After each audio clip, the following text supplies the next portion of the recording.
Hello friends, welcome for unique study of science. Friends, आज हम absorption के बारे में डिस्कशन करने वाले हैं। तो फर्स्ट ऑफ ऑल हम ये जान लेते हैं कि एब्जॉर्प्शन क्या है। The passage of digested food material such as monoglycerides, amino acid, glycerol, fatty acid, vitamin, minerals through the intestinal mucosa into the blood and lymph is known as absorption.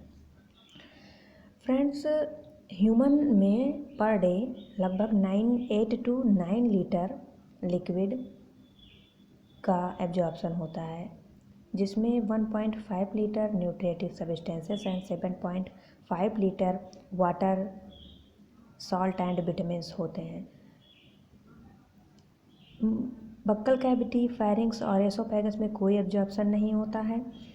90% absorption है जो ये small intestine में mostly होता है, और 10% digestion stomach and large intestine में होता है।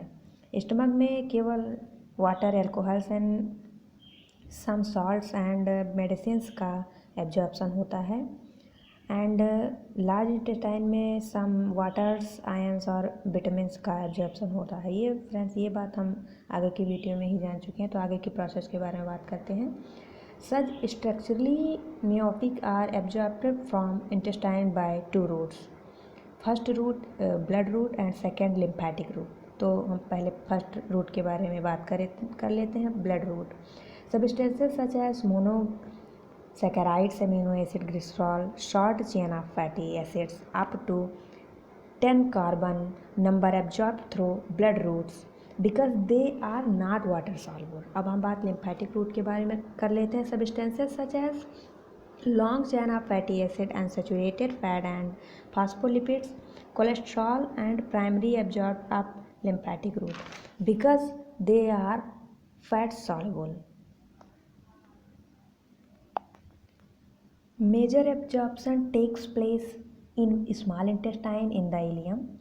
Here intestinal mucosa is highly folded with increasing the absorptive surface area.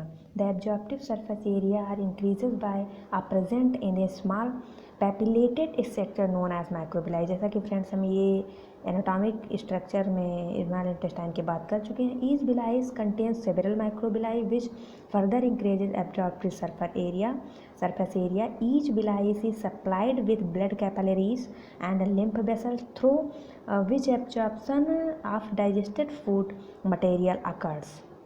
इसके बाद फ्रेंड्स हम absorption and assimilation of carbohydrates के बारे में बात कर लेते हैं थोड़ा सा। The end product of carbohydrate digestion in monosaccharides both pentose and hexose diffuse easily through the intestinal wall।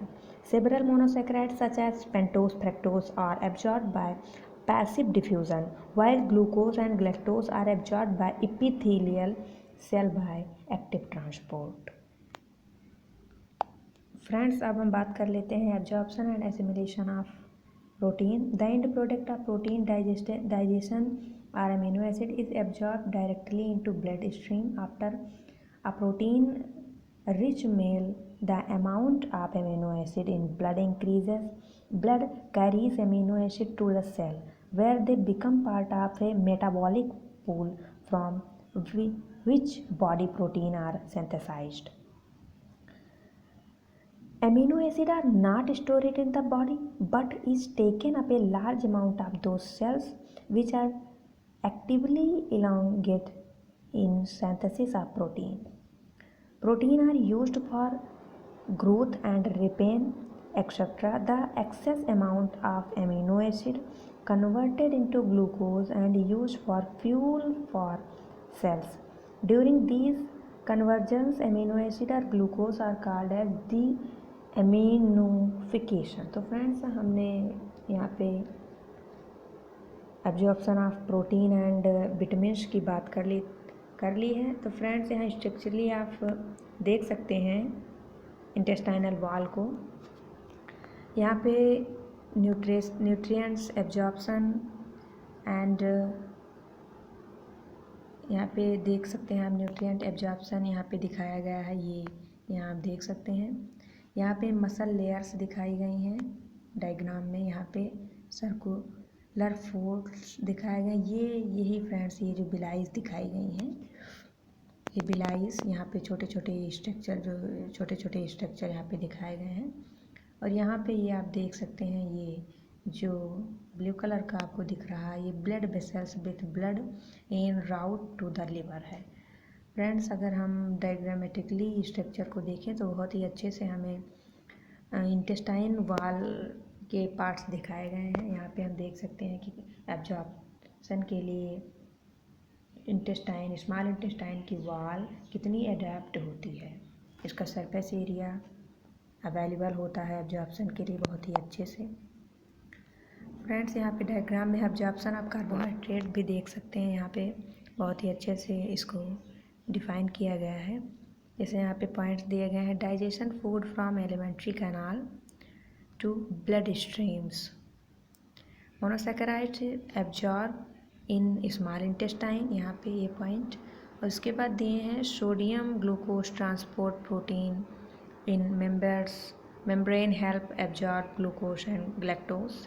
Third fourth point हमारा है कि fructose absorb in converted to glucose inside cells. तो फ्रेंड्स, हमने मोस्टली एब्जॉर्प्शन के बारे में बात कर ली है, तो थैंक यू।